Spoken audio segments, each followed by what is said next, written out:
So, next guys is itong Hodex na pangkulot. So, ayan. Curly tayo for today's video. Ano, pakita ko sa inyo.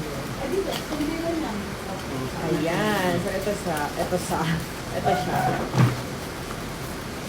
Maulan ngayon, grabe. Ba't kuhanin? Tanggal ang wire. Charis.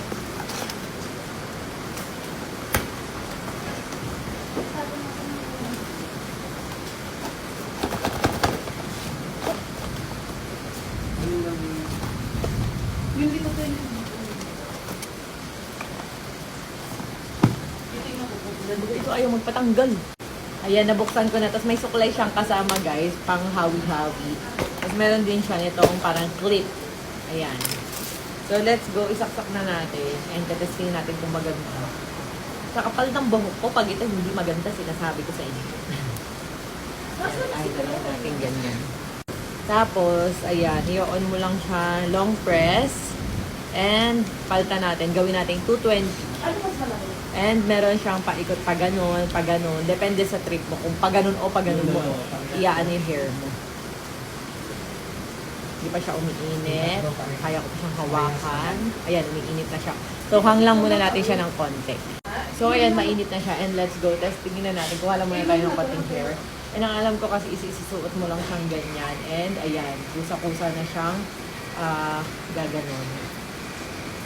Tama ba ginagawa ko? Ayan. Ayan, kusa-kusa na nga siyang gaganon. Pipindutin mo lang siya ng ganyan. Ayan. So, ayan, testingin na natin, tingnan. Oh, di ba? Curly. Ulitin natin, mali ata yung gawa ko. Pero, ayun, ganun lang naman daw siya. Ayan, susukot mo lang yata ang ganyan. Sa kabila, ayan. Ayan, nasuot siya ng kusa, guys, pala. Ayan.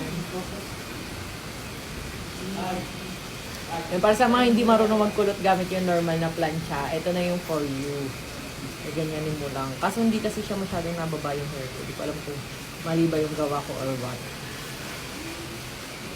Ayan. So, ayan. O, diba? Ayan. Kaya kung gusto niyo magpa-curly na hindi kayo marunong, ayan, testing pa natin dito sa kabila, guys. Paganyan naman. Paganyan. Paganyan. Ayan. Ganun lang pala siya. Kasusukot na siyang ganyan. Ayan. So, testingin na natin siyang tanggalin.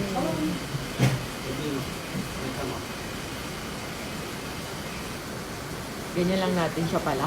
Nagpaikot-ikot eh. Ayan. Uy! Ayan o, diba? Mas better. Ayan. So, ayan. Check out yun na. Lalagay ko sa yellow basket.